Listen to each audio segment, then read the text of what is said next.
Okay.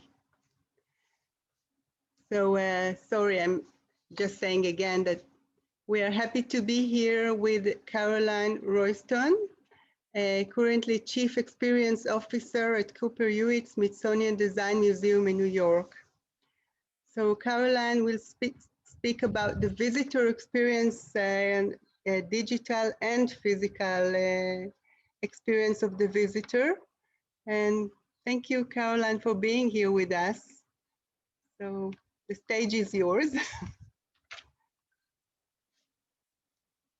Fantastic. Thank you so much, Shir, for introducing me, and good morning from New York. I know it's afternoon, late afternoon for you, for those of you that are in Israel, and someone has just put in the chat to me that they're in the UK and traveling, so we're all over the place today. And I also thank you very much to those people that have listened to me in the previous two presentations. I recognize some of your names from those sessions, so thank you very much for doing all three of them. I'm very honored that you've taken the time out.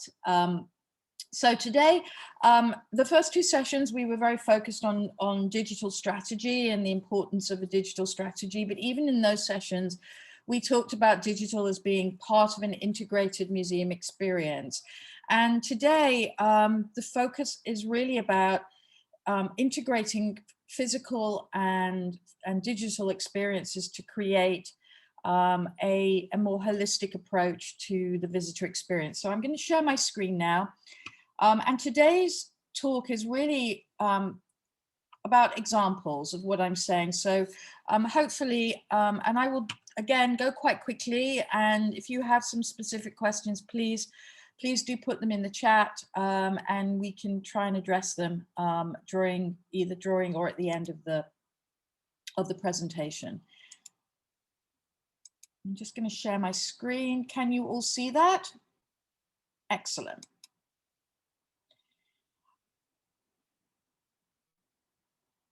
Okay, so as I said, integrating the physical and digital experiences in your museum. And so this session really is about how do we do that, and some ideas that I have done over the years in institutions that I have worked in. And hopefully they will just be a kind of inspiration for you. But as I always say every time, you know, every museum is different. And so what I have done with the experiences in the museums I've been in may not be right for you, or they may be things that you recognize and would need to adapt. Shia did an introduction, but for those of you that don't know me, I've been working in museums now for the last 25 years. I started out in digital learning and digital engagement, and now really into museum experience more fully. And I've also worked at very different types of museums with diverse collections, so historic and contemporary art, history museums, decorative arts and design, as well as museums with performing arts and gardens. So a real range of experience. And so I started out working at the Victoria and Albert Museum in London. I then moved to the Imperial War Museum in London, where I was their first director of digital. I was there for 5.5 years. That also, so that included the flagship site in South London, and also Churchill War Rooms, which is a historic attraction underneath the Treasury building in London. Also HMS Belfast, which is a battleship moored on the Thames near the Tower of London. And also IWM Duxford, which is Europe's largest aviation museum, also has working airfield. I then did some consultancy for a bit, moved to Boston, and was the first director of digital at the Isabella Stewart Gardner Museum. It's a beautiful museum, and I'm going to talk more about that in this presentation. So this beautiful atrium with a living collection, garden, and then a historic collection, a real jewel house in the United States of installations that were curated by Mrs. Gardner, the founder and philanthropist for the museum. and also the site of the largest art heist in the United States, where the empty frames still hang waiting for the paintings to come back. And now I'm at Cooper Hewitt, which is the Smithsonian's Design Museum, America's National Design Museum.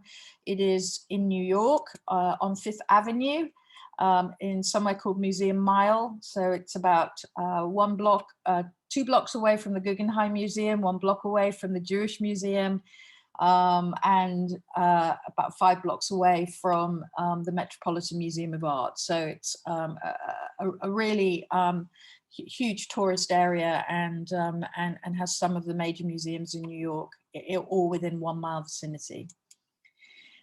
This is the Cooper Hewitt. It's a historic house, a historic mansion, which was owned by Andrew Carnegie, full of absolutely beautiful architecture and some quite traditional kind of galleries and casings. And then it also has a lot of technology in it, these digital tables. And so a really interesting mix of a museum experience.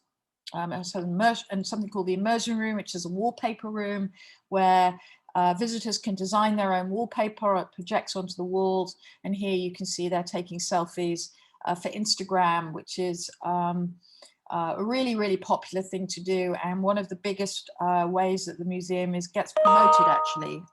So kind of interesting.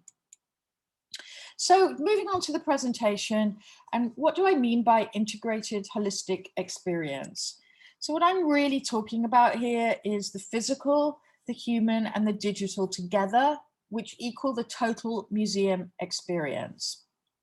And it's really important to kind of bear this in mind as we think about this presentation, because what I'm really advocating here is that those 3 things need to work together and fit together. There's no point having, an amazing digital experience and a poor physical experience, or having a fantastic physical experience with not very good customer service from your visitor experience staff, or not well curated, or perhaps not having or taking advantage of the digital medium to augment and add value to your experience.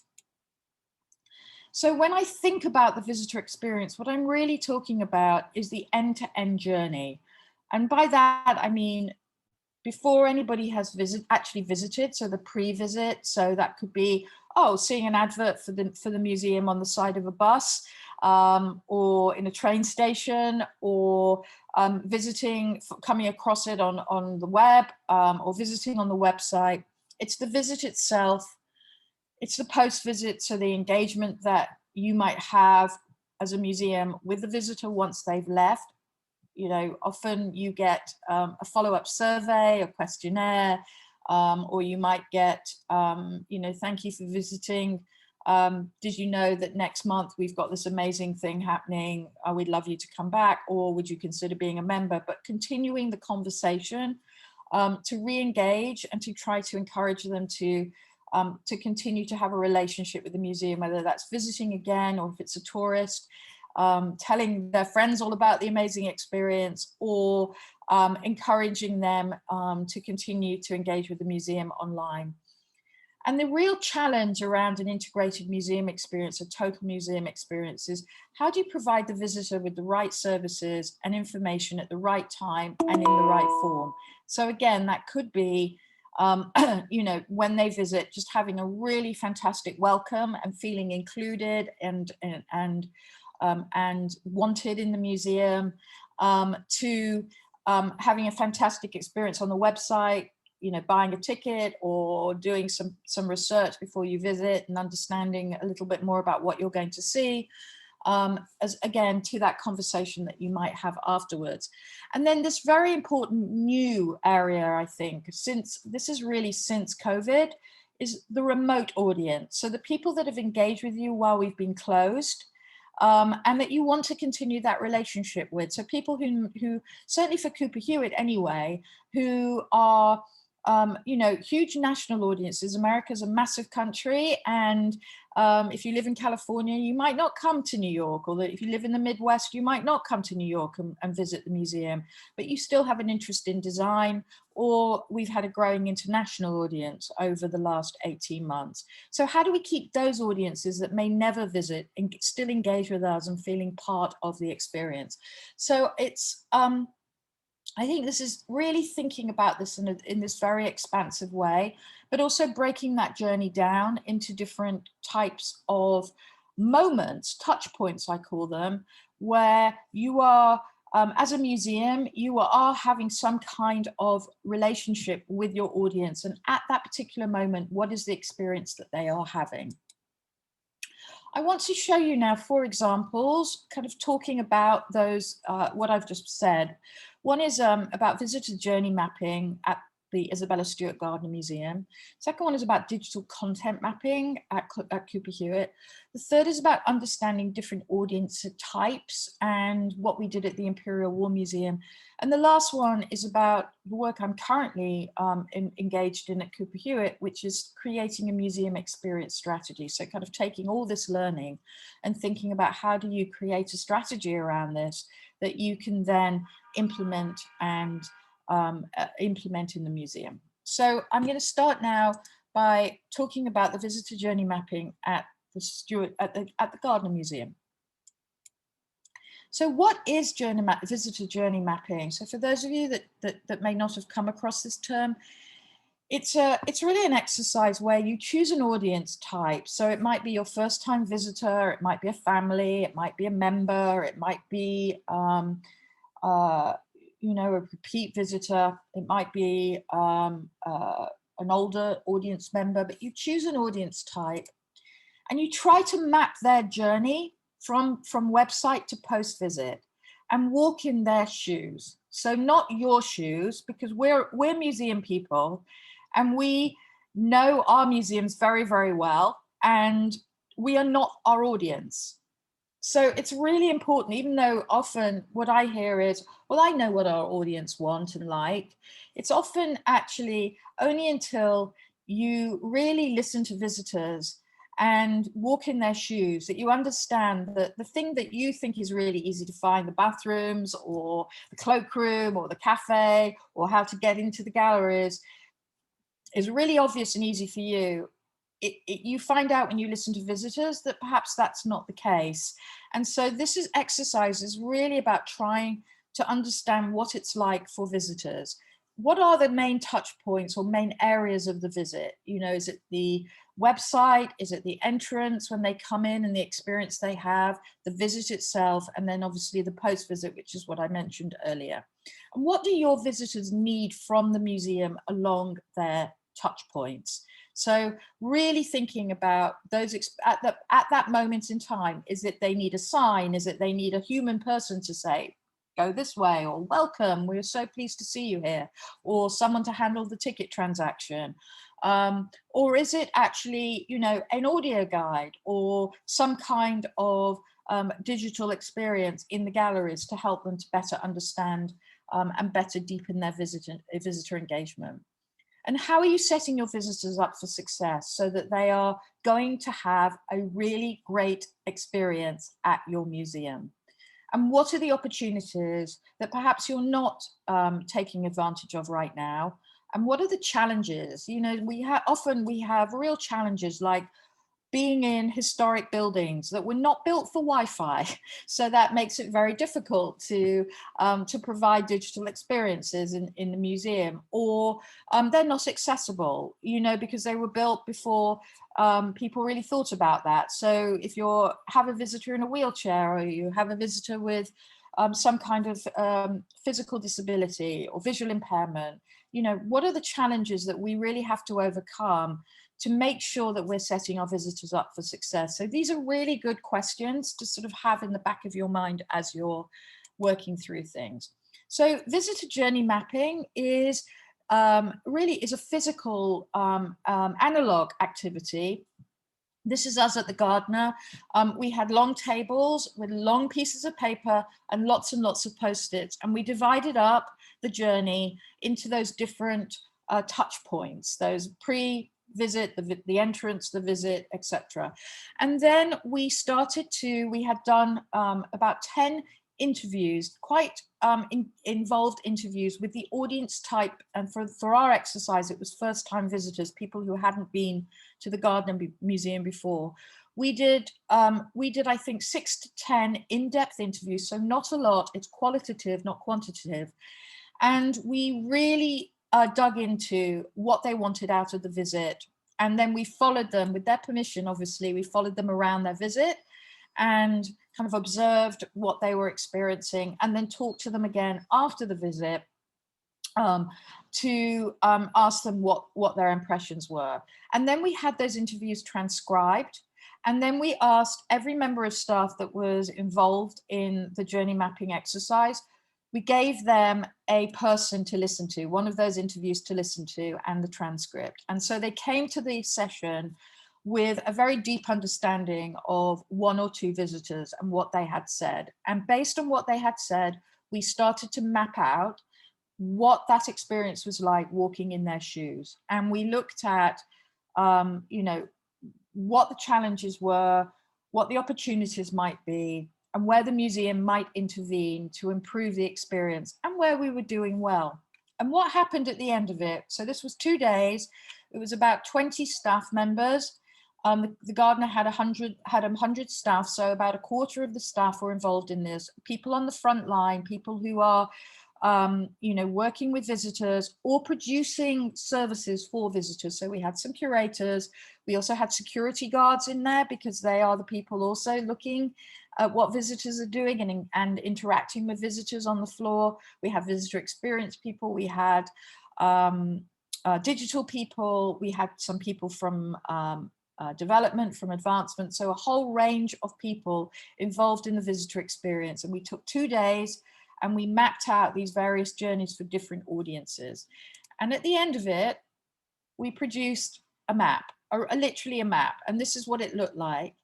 And you can see here, it's divided into the various touch points for the Gardner Museum, the pre-visit, the transition, so coming from the entrance into the buying the ticket, the coat check area, the restrooms, and then a connector from a modern building into the old building that I showed you, that atrium building, which we called the Palace.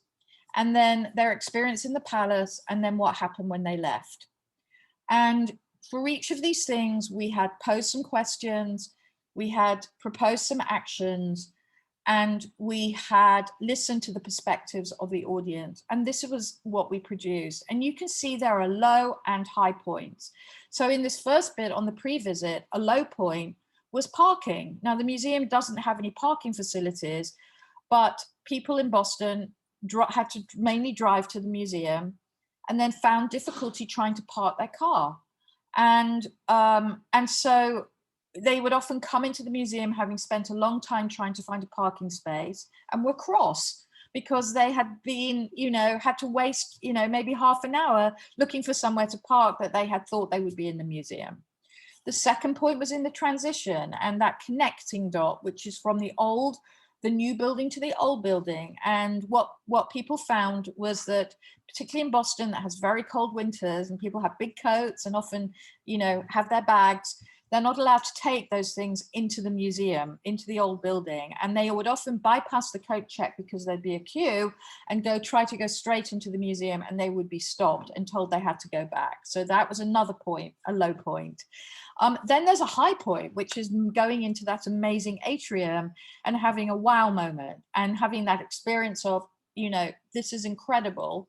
And then they have their visit and their little bits of ups and downs in their visit. And then there's another low moment, because we had a restaurant at the Gardner that was really a sit down experience. We didn't have anywhere where people could just grab a coffee or grab a water.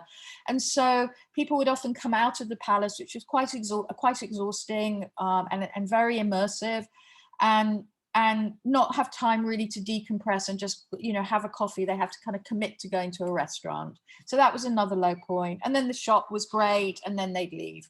And so you could see that this was a really interesting exercise for us to do. And not only did it provide us with you know, something visual that we as 25 people in the staff across disciplines had been engaged in.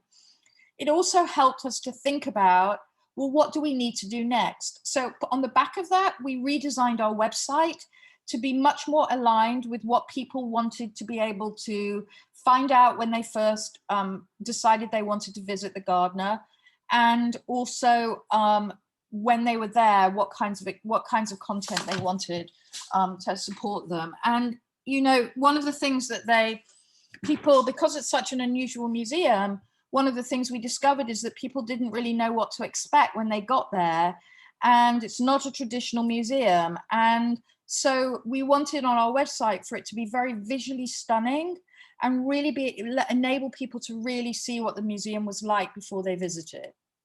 And we also wanted to help them to understand about the complexity of the collection. It's not just historic art, it's also the gardens, it's also music, it's also contemporary art. So we wanted to kind of bring that together to help people to understand that it is an integrated collection.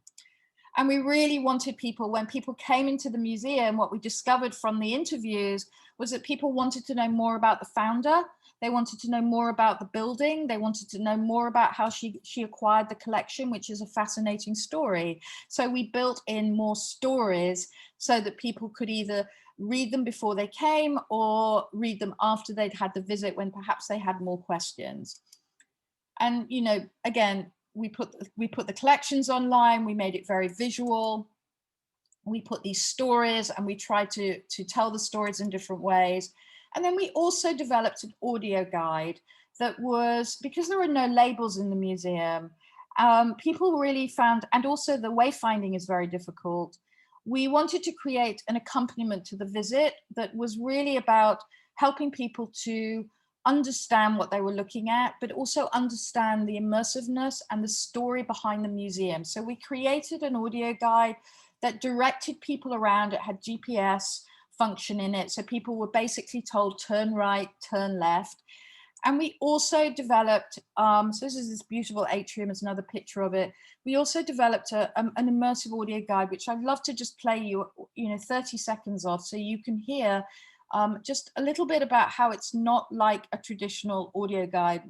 What I mean by that is that, you know, what you often see in traditional galleries is you stand in front of a painting or an object, there's a number by it, and you punch the number in and you hear a curator or somebody talking quite factually about the object. So we wanted to really change that experience and create something a little bit different. So these are actually available on the Gardner website now. And this is, which I hope you can hear this. I'm Christina Nielsen, curator of the collection. But before I tell you about this fabulous courtyard, I'll keep quiet for a moment. Just begin to soak it in. Move forward along the edge of it or even around it, especially if there are other people clustered at the beginning. Take a seat on one of the stone benches if you like.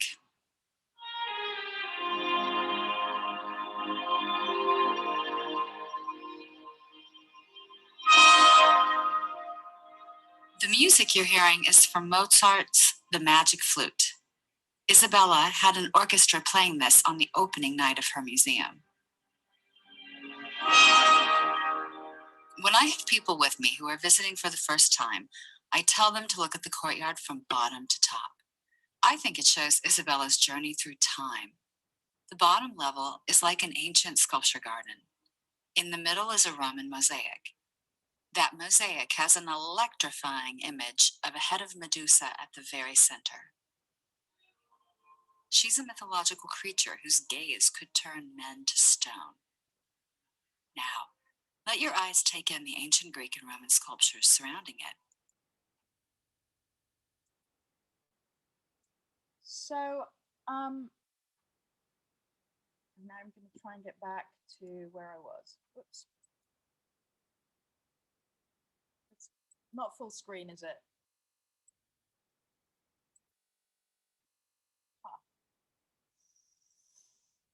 Let me just see what has happened here.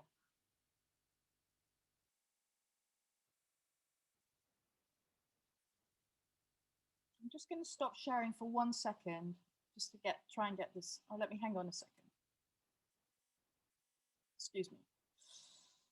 So what I really wanted to get across with that audio guide is it really is like the curator is with you in walking around as though she's actually there with you. And that was the experience that we wanted people to have in the museum. Very personal and very immersive, and really trying to help people to understand the uniqueness of the museum and help people to find their way through the museum.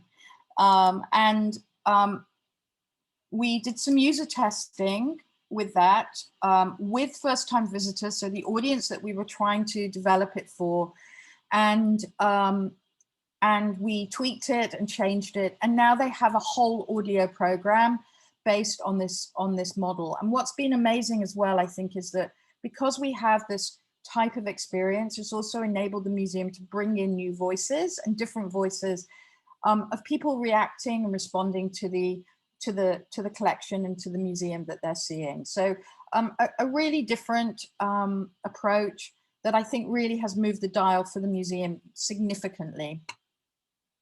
So that is the Cooper Hewitt. Now I'd like, the Isabella Stewart Garden Museum. Now I'd like to just move to a different example, which is one that's happened recently at the Cooper Hewitt, which is about digital content mapping. And what was interesting about this is really as a result or catalyzed by COVID and the museum closing in March of last year. And we suddenly, as every museum did, became virtual, a museum without walls. And the challenge that we had at Cooper Hewitt was we produce a lot of digital content. So even before COVID, we were producing a lot of digital content. And the content is created all over the organization. There is not one central owner of that content. So everybody was doing, because they were enthusiastic and wanted to, doing their own content. But it was not clear to anybody about what was actually being produced at any given time. We didn't have a publication schedule. So if people finished what they were doing, they had access to the website and they were able to just publish it. Or, and so we would have, sometimes we would have a lot of things being published and sometimes we would go weeks without things being published. It just depended on what was happening. And obviously it was very confusing for our audiences. So you can imagine if you've signed up, maybe for, you've said, I'm interested in upcoming exhibitions, I'm interested in your programs, I'm interested in being a member, I'm interested in your education programs, which might be very confusing and also different in tone and content. So we realized that this was an opportunity to stop and to look at that, because this was all that we were doing. We didn't have any other pressures in terms of having to do anything for our physical site. So we decided to spend some time working collaboratively and virtually on looking at what we were doing programmatically. And we used an online tool called Miro, M-I-R-O.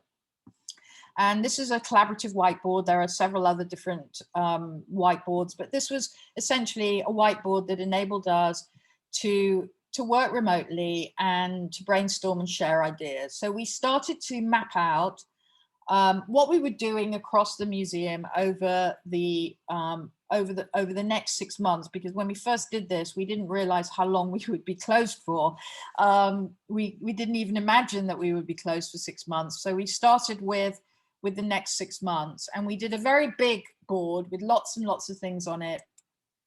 And then we started to focus on content, specifically content creation. And even though you can't see what's on here, basically we divided up the 6 months into months. And again, we had a cross selection of people from the museum. We had for this workshop about 34 people, and Cooper Hewitt has 120 people altogether. So again, a sizable number of staff. We spent half a day working on these whiteboards. And what we did was we asked everybody individually or as departments to put a post-it where they were creating some form of content and in what month they were doing that content and planning to publish it. And this is what we got. So you can see every single one of those post-its is a piece of content that someone is developing. And the ones that sit on top are recurring content. So, you know, a blog post that gets put out every month or a newsletter or whatever. But you can see, so a lot of recurring content and then a lot of new content. And that's a lot of people's time and effort. And then we really broke it down into the months and looked really closely at each month. And it was sort of fascinating to do this as a group because it was the first time that other people, other than the people that were creating their own content, actually got to see what else was happening around the museum. So what did we learn from doing this exercise? We learned that we could develop a shared understanding. Oh, wow, I didn't know that that department was creating all that content. Why? Why are you doing that every month? And do you know how many people are even looking at it? Is it worth the time and effort? And, oh, I didn't know you were doing that. We're doing something similar over here. Maybe we should get together and have a conversation and do one thing instead of 2 or 3 things. It really gave us that overview of the content we were creating and the sort of cadence around what we were doing, and quite honestly, the chaos of what we were doing. It also showed us who was creating the content. So where were the departments, and also within those departments, what we found were that there were certain individuals that were actually bearing the brunt of this. So it was really, you know, a lot of onus on a very small number of people across the museum, despite the enormous amount of content that we were creating. It also showed us when we were publishing the content. And again, you know, that cadence of, you know, way too much content in October and not enough content in November, or way too much content in this week in the month and not enough spread out over the month. It also showed us the types of content we were creating and the frequency of that content. So blog posts or content to support programs, or marketing content, or curatorial content around objects. So it really enabled us to see what we were producing a lot of and what we were not producing enough of. And out of that, and it also enabled us, I didn't put this, but it also enabled us to talk about, well, who are we creating this content for? Is it for schools? Is it for students? Is it for families? Is it for experts? And again, we realized we were producing an awful lot of content for experts, people that were very engaged with the museum and had a real design interest and expertise, and perhaps not enough for more general audiences. And out of this, we decided to create a digital content editorial group made up of the different departments that were represented in this workshop to help us better organize our content production. So that now, actually, as a result of doing that, we do have a calendar for content production, a master calendar that's available for everybody.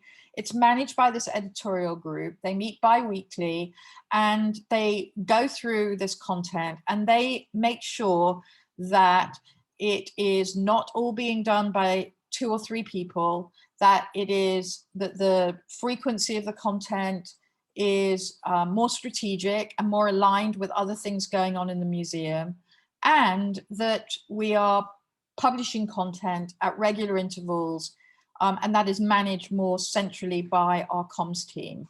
So out of that workshop and out of that cross-departmental working, we really developed a new idea of what we were trying to do and a new way forward. And it's something I highly recommend, and something that can be done, you know, doesn't have to be done virtually. It can be done in your physical space, but it is a really useful exercise.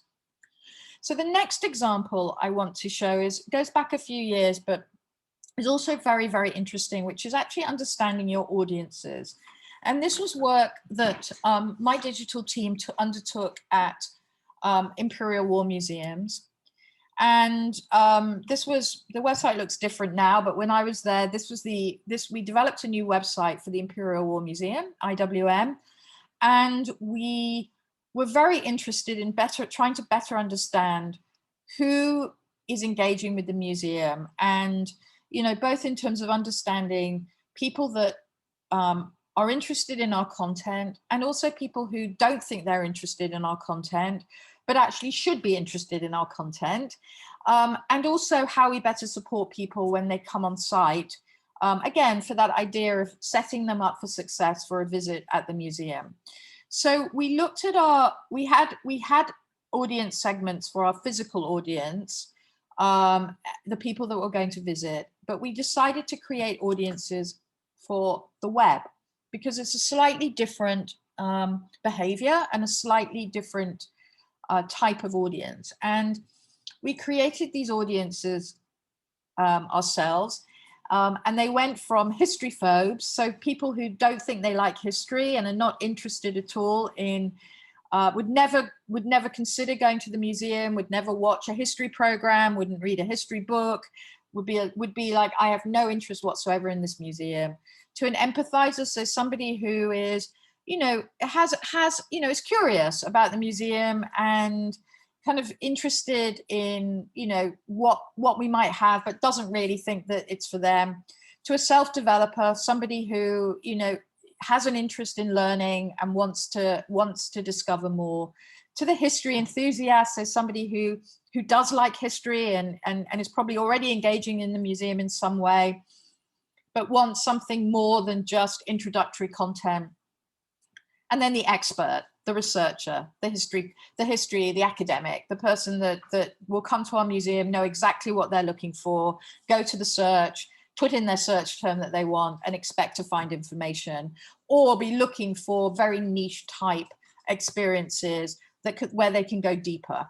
So we started to think about these audiences, and we started to think about content related to those audiences. So this is going back a little bit, but we looked at this idea of a history phobe. So somebody who's going to be, I am not interested in imperialism, in war, and in a museum. None of those things have any appeal to me. I am never going to visit this museum or have anything to do with it.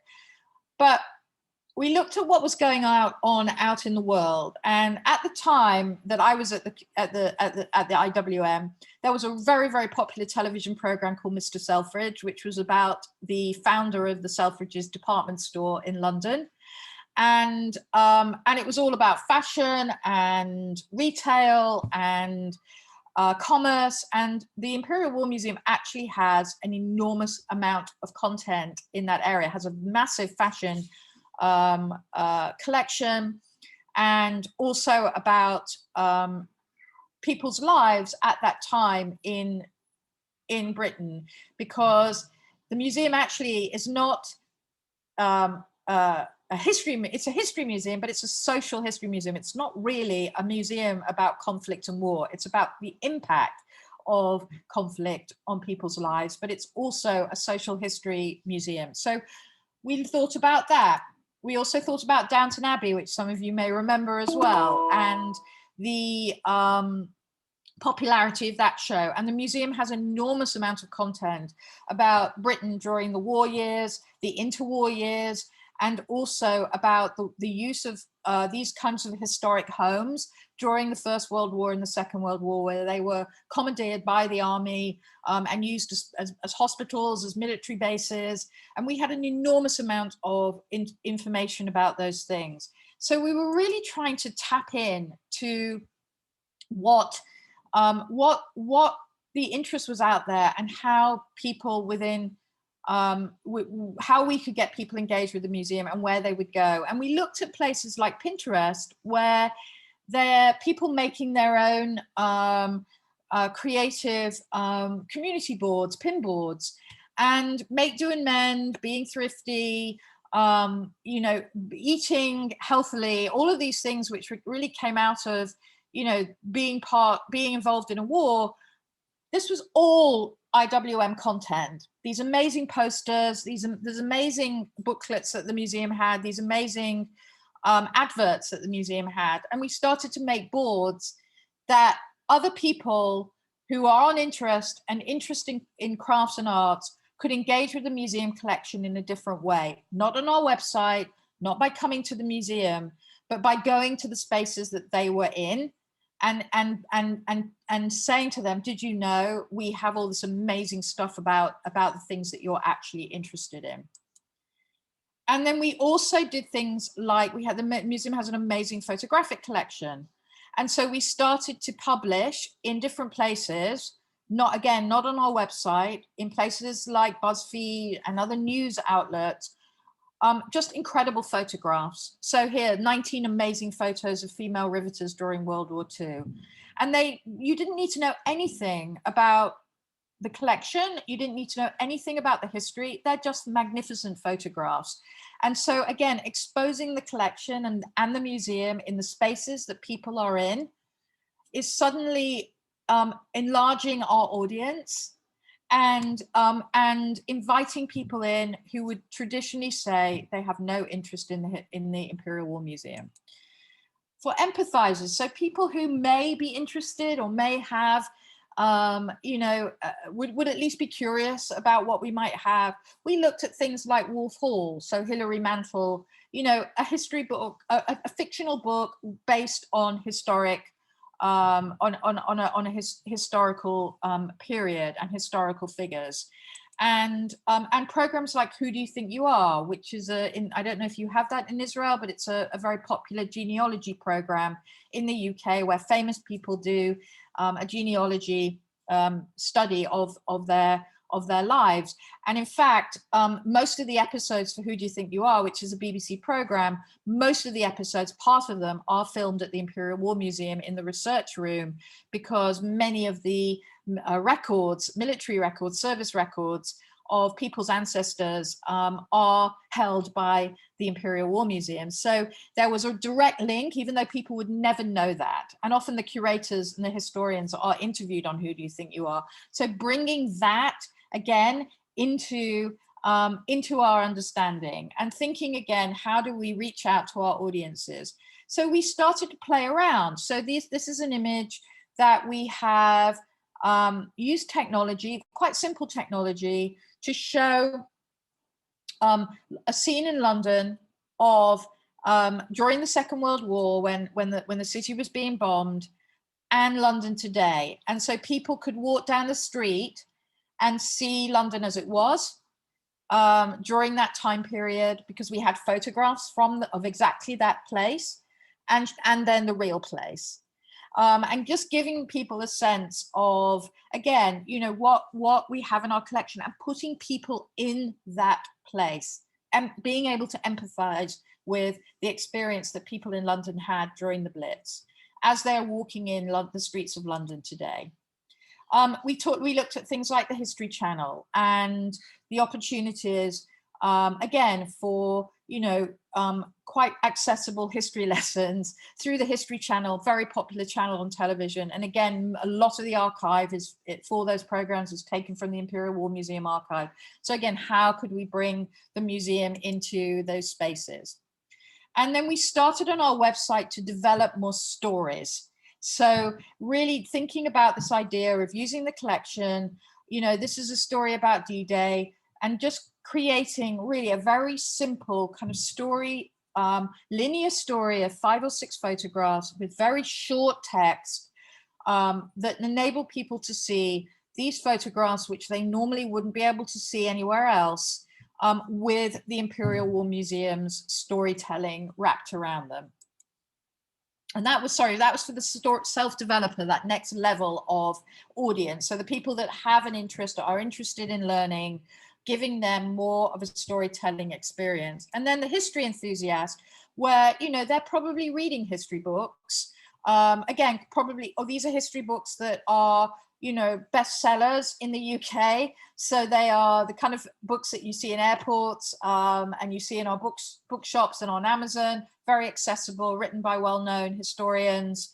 And then thinking about how do we in the Imperial War Museum build on that kind of audience that are looking for stories in a bit more detail, and using our collection, our photographic collection, our film collection, our sound collection, object collection, to help to tell those stories in a way that that audience would be interested in. And then finally, for those history experts, those people that are, already probably engaged with the museum, are looking for really specific information, how can we develop stories and content that's more niche, that's more specific, that it hasn't, the person reading the general history book, or the person who's interested in self-development but doesn't really know a lot about history but wants to learn more, they may not be interested in this long form article written about quite a niche subject, but a researcher might be, or an academic might be. So having that material available. So really what I'm trying to show you here is, really developing content around a range of subjects that meet the audiences where they are. So what we often do in museums is we try and service everyone. Everyone is our audience. And that may be true, but not everybody is coming into your museum at the same level of understanding and topics. So like at the Gardner, where people didn't really know what the visit was going to be like, we tried to scaffold that and to build them up for success by giving them, a really great website experience. So they had an opportunity to understand that very immersive audio guide that helped them to understand what they were looking at in a museum that had no labels. And at the Imperial War Museum, recognizing that people have different levels of understanding, from those people that really don't want anything to do with the museum because they hate war, they don't think they have any interest, to actually finding points of contact for them and points of interest to those experts that are really looking for more in-depth content. So being very, very thoughtful about the way that we develop our content and really showing off our assets, and showing off the breadth of what we do as museums, but understanding that people are approaching them from different contexts, different levels of understanding, and different levels of interest. So the final thing that I really want to talk about today is what I'm currently doing at the Cooper Hewitt. And this is, I think in a way, is a kind of amalgamation of all of these things that I've been talking about with you today over the last, that work that I've shown you is, the Imperial War Museum. I joined that museum in 2009, and here we are in 2021. So it's a lot of years of learning and trying things and experimenting, getting things wrong, getting things right, learning from other people, and sort of coming to Cooper Hewitt now in a role that is not just a digital role, it's Chief Experience Officer. It's looking across the whole museum experience and trying to put all that learning together into thinking about how do we transform the experience at Cooper Hewitt and take that learning. So really that has been catalyzed by the last year. I'd already been thinking, I'm now have been at Cooper Hewitt for 3.5 years.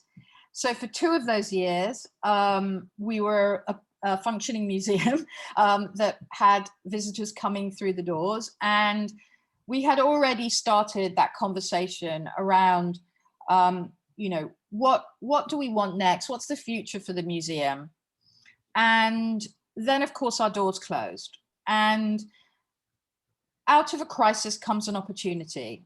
So a lot of the thinking that we had been doing suddenly became accelerated because our doors were closed. We had time to do the thinking, more time, I should say. And also the conditions, the external conditions have changed so dramatically. Our doors have closed. We have expanded our audiences through being remote. We have understand more about user behaviors online and what people are looking for. The different kinds of behaviors we're seeing with people coming back into our museums. New York is still very quiet compared to how it used to be you know, it may take 2 years for it to return. We're still living with the pandemic. That isn't over. So we have massive funding challenges.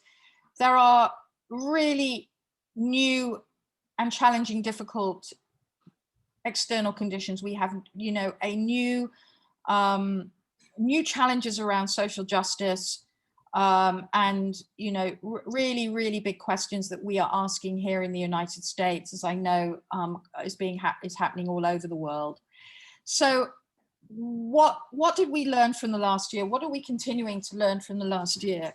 It really has given us a chance to look at every single thing that we're doing. Is it the right thing for these new conditions? Is it what our audiences want? Are we staffed?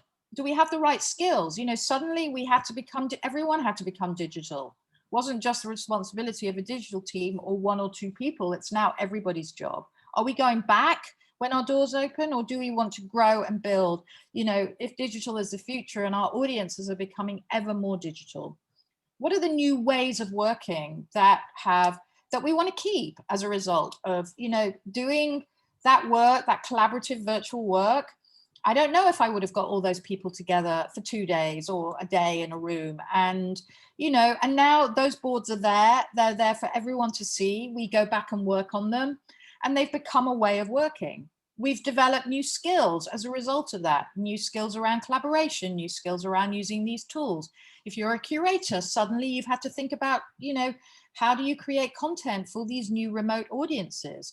When people come back into our buildings and, you know, we have to think about new public health and safety challenges. How do we, you know, do we start using QR codes? Do we start, you know, we're not going to be handing out audio guides because people don't want to hold things that other people have just held, you know, all new things for us to think about. You know, we have to look at how we've served our remote audiences and make decisions about, do we want to continue? Or do we want to just totally focus back on the people coming through the door? And that will be different for different museums. And there's no right or wrong answer. You have to make those decisions yourselves. And what are you observing about your audiences now in this post-COVID world? Again, as they're coming through the door and online. And what do you want to take forward? And what do you want to leave behind? And these are really, really great questions, I think, to be talking about with your museum, from your leadership down to your, you know, every member of staff. And how does your staff themselves see themselves in this new world? Is their job still the same job? Do they need to rewrite their job descriptions? Do they need to be thinking about what their departments should be focusing on? Does it all still look the same? So this is, you know, I think these are fantastic conversations to be having, and they're conversations to be having now. You know, if you didn't have them during COVID, and you've opened your doors and you've gone back to being on the hamster wheel of museum life, take some time out and have these conversations, because I think reflecting, this is a moment of inflection. This is a moment to say, do we want to look at a post-pandemic world and what that might mean for our museums? Highly, highly encourage you to do that. Some of the things that we have done, I have done at Cooper Hewitt over the last year. I got some funding from a foundation to work on a toolkit, which is available for free online. I'm going to give you the URL on the next slide. It's a tools and approaches for transforming museum experience. It was a co-authored toolkit, a digital toolkit, free to download. We worked with 12 professionals from the Smithsonian, from the UK, and from other museums in the US, doing progressive engagement in museums, progressive work in museums. And we came up with a toolkit, ways in which people can transform their museum experience.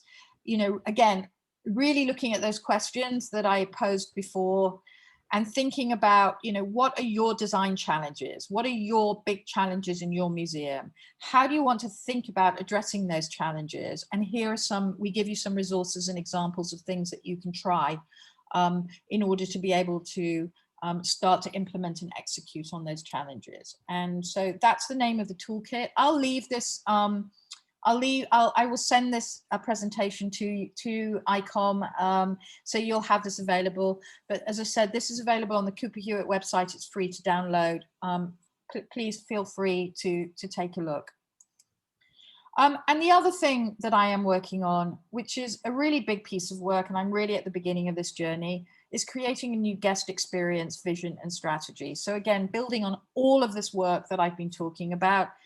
And it's really answering a big question. How might we fully unleash the museum to offer experiences that illuminate the power of design? So for Cooper Hewitt, Smithsonian, and Design Museum, how at this moment of inflection for the museum, for America, at this moment of recovery and renewal, what role does the Cooper Hewitt play in that as America's Design Museum? And how do we fully maximize those opportunities and experiences? So this strategy is really about creating that approach. And again, just going back to taking that idea of the physical, the human, and the digital and bringing them together. And for us, it looks like this. It's taking the mansion and looking floor by floor at what is that total experience? How do we want to use the building? How do we want to use the collection? And how do we want to bring those together into modes of understanding for our audiences? And there's a kind of virtual fourth floor, which is our remote audiences, which is not on, not on this, but it is there as well. And so again, you know, building on all of those things that I've talked about, how do you take this into this real world situation at Cooper Hewitt? And just to give you a really quick example, when we break down the first floor and we talk about, you know, what does it mean as a total experience, we're looking at from the garden through to the entrance, through to the big hallway, the beautiful hallway, and then the rest of the building, of the first floor.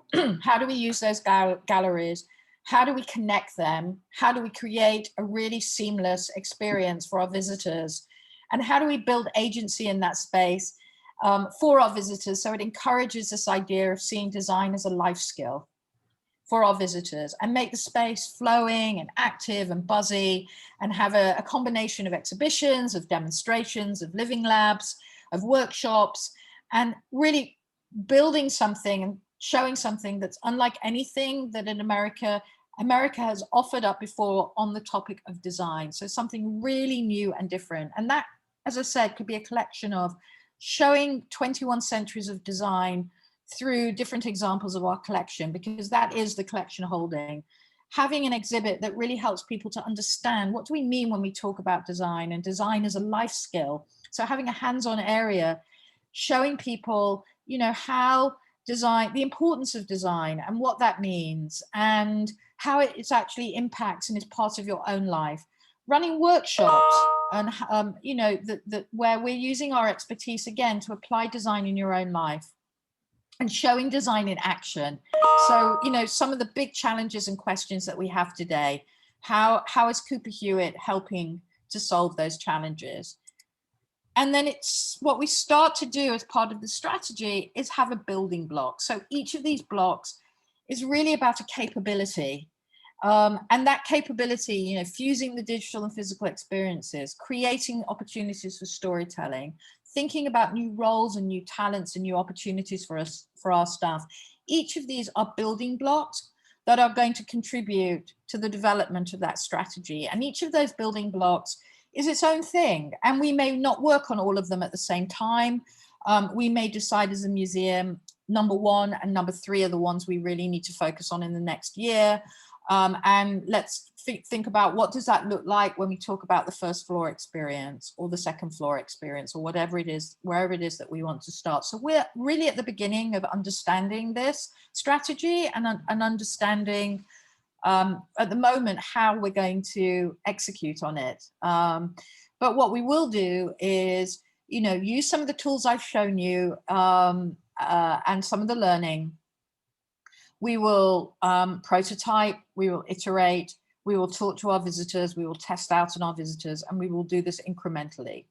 And part of that learning we'll do out in the open and share with the community, with the sector, because we're a design museum and we should be sharing how we are designing and solving our own design challenges as a museum. And hopefully this will be of help to the rest of the sector and the community.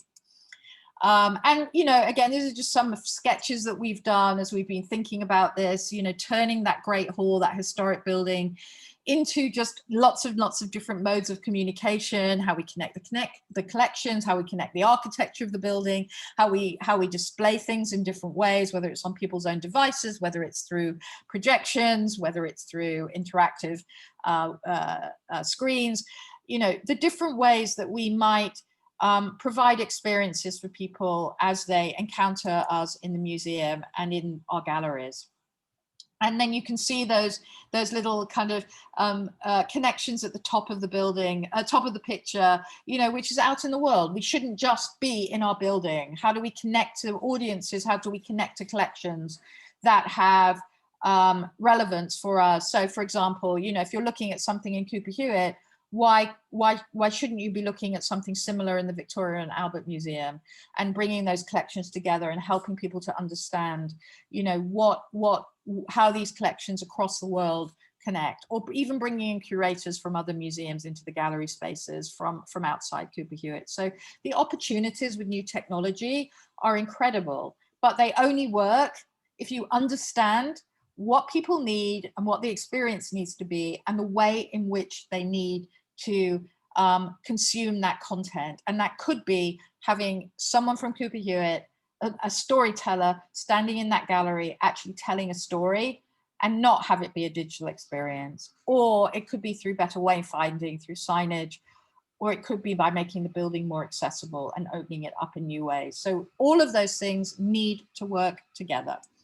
So that was an enormous amount of information. I want to say thank you so much for listening. I'm sorry I went over by a few minutes, but I hope that that was interesting and relevant for you as you, I know you're all, most of you involved in sort of education and visitor experience. So I hope that just gives you a snapshot of some of the things that I think about. Wow. Caroline, that was so inspiring and fascinating, and gave us a lot of material to think about. There are questions in the chat, and I want to offer another opportunity for maybe one more question.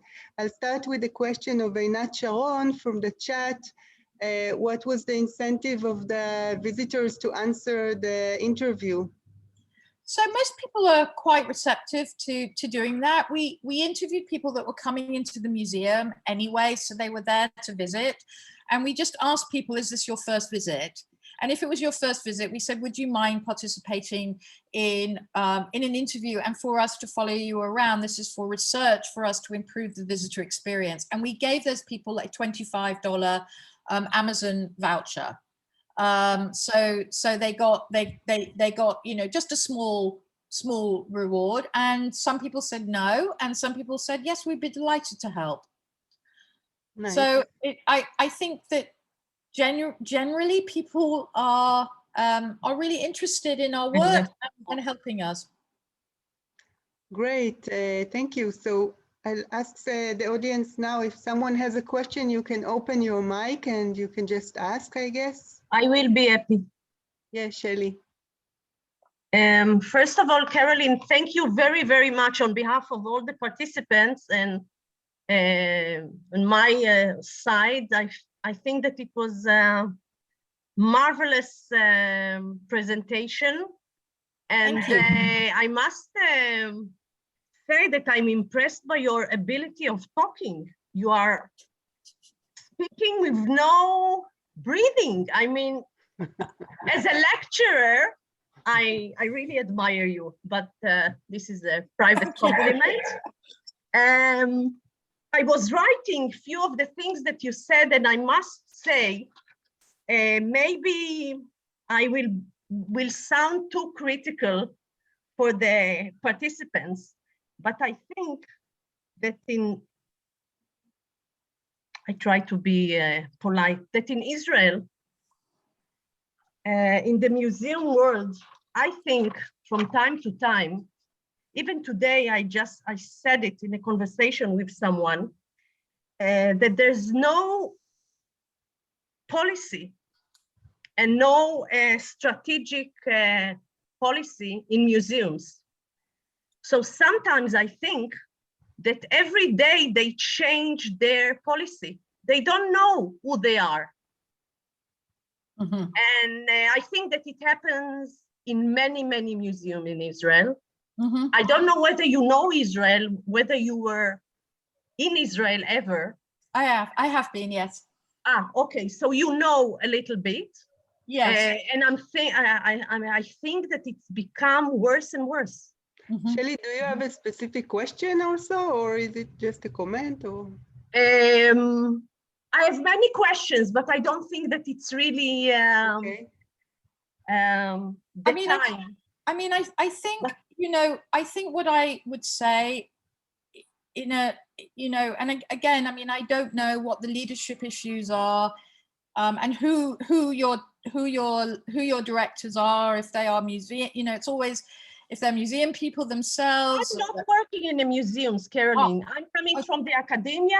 I wrote my PhD on a museum, and I'm dealing basically in research, and I've curated, but my main job is academic and research.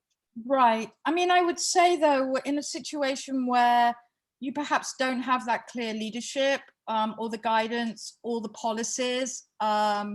I mean, I'm very lucky that I, you know, was mainly trained in the United Kingdom, and it's quite rigorous there because, you know, we have to respond to the government. And so I also found when I came to the United States that there wasn't that same rigor that's from the UK. And I think when you're in that situation, it is very difficult for staff because in a way you have to find your own way, and everybody sort of has their own understanding of what they think is important, and what the priorities are for the museum. And I think in that situation, you can really only deal with your own sphere of influence. You know, what is it that you as a department care about? What are your priorities? Who else across the museum can you create a coalition with, and who can share your ideas? And then some of the examples that I've shown you, you know, where there is opportunities to collaborate across, you know, whether it's doing that mapping exercise for content or the journey mapping or other things, to try and use those as examples of what's possible if you come together, and to use those as ways to demonstrate change. Thank you, Caroline. You've given us very much. Yeah, you've given us a lot of tools, and I think I will end this conversation now. For some of the participants, we said until 5. So I'd like to thank you very much for this opportunity. You're very welcome. And thank you very, very much. It was really inspiring. Great, I'm so pleased. And best of luck. I will send this presentation to you, so you can share it with everybody here. And you know, if people do want to get in touch with me, please feel free. But you know, it's been a pleasure to talk to you over these 3 sessions, and I've learned a lot about Israeli museums, which is great. Thank you. And if someone thank you very much. To the other 2 lectures of Caroline, we'll have it in the website of ICOM, and you can also see it there. So we learned a lot, and we have, I wish everyone success with this learning and putting it into action. Me too. All right, have a great rest of the day, everybody. Bye-bye. You too. Thank you very, very much. You're so welcome. Bye-bye. Thank you, everyone. Good night. Goodbye.